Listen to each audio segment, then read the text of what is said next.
Welcome to Rickety Bridge. We're a boutique winery situated in Franschhoek. Founded in 1797, we produce about 200 tons of grapes. We have a wide variety of wines, and we like to keep it terroir driven, so nice and focused on nature itself. So welcome to Rickety Bridge.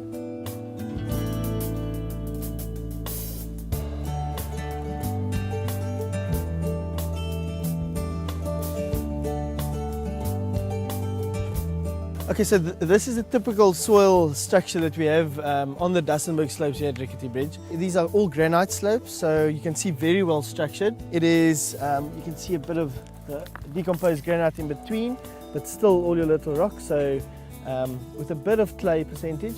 Since 2006, we've adopted a policy at Rickety Bridge where we don't do any herbicide or pesticide sprays. So we've moved towards the eco-friendly side of producing grapes and farming. It's a lot more sustainable, and we also find that the quality of grapes we get are a lot better. The vines tend to go back to a more natural state where they actually govern themselves, and the quality of fruit is much better. Sure, it might be a bit less, but we don't mind that here. We'd rather focus on the quality and taking care of the environment.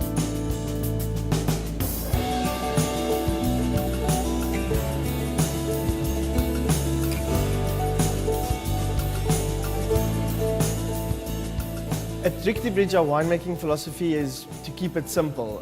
We feel that we basically do enough in the vineyards, and we'd like to allow the vineyards to actually show their true potential and their own personality, rather than actually doing something in the cellar that we shouldn't. We want the wines to be expressive, we want them to be elegant, we want them to be like of old world style, but with that new world punch that South Africa has to offer. We obviously in Franschhoek, so it's slightly warmer. We get a bit more red fruit, we get some very nice ripe tropical flavors on the whites, and we embrace that. So we don't try and change anything in the cellar, we actually want the wines to show exactly what they are.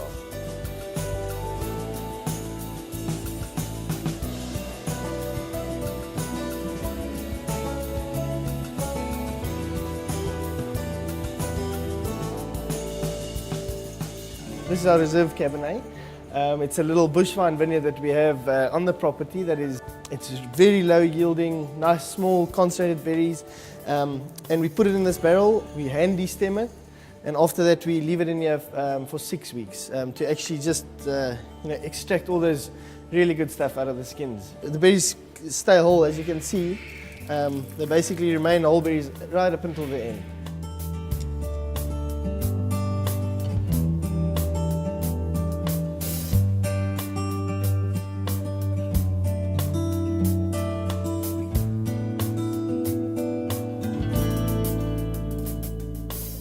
The philosophy of the barreling throughout all the wines is that we don't actually want too much oak integration and oak use. We merely use it as a vessel, so we like to use our older French oak barrels. I'd say probably about 25% new oak is used on our Cabernets. Other varietals we actually use a lot less. We just feel that we'd rather want to show the vineyard and the vineyard characters than just being overpowered by oak. On this Chardonnay and Chenin Blanc, for instance, we actually also use 2,500 litre barrels, so 2,500 litre foudres as they're called. We have great relationships with our barrel producers from France and Austria, and they actually produce barrels specifically for our soils and our vineyards.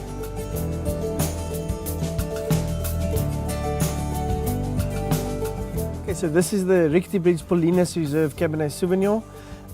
This is the wine that is grown on, all the grapes are grown on the estate. It's a nice old vineyard planted in 1990. This has always been the Rickety Bridge flagship. It's a great example of a Franschhoek Cabernet and what it should taste like. It is, we're very proud of this wine. We make only a certain number of barrels each year. It's obviously vintage dependent, so certain vintages we don't bottle it. It's made from 100% Cabernet Sauvignon that we actually get into the cellar in our small crates, sort the bunches, sort the berries. It gets fermented in open fermenters where we do about 6 punch downs a day, and extended maceration on the skins where we leave the wine and the berries together for another 4 weeks after fermentation.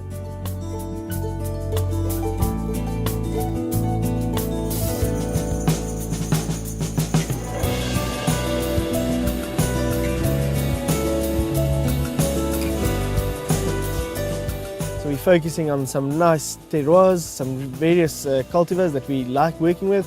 It's basically to everyone that works here, it's a real passion. We don't do it for any other reason, just because we enjoy it. We want to share this happiness and nice wines with everyone and with the world, so we hope you get a chance to actually taste these wines.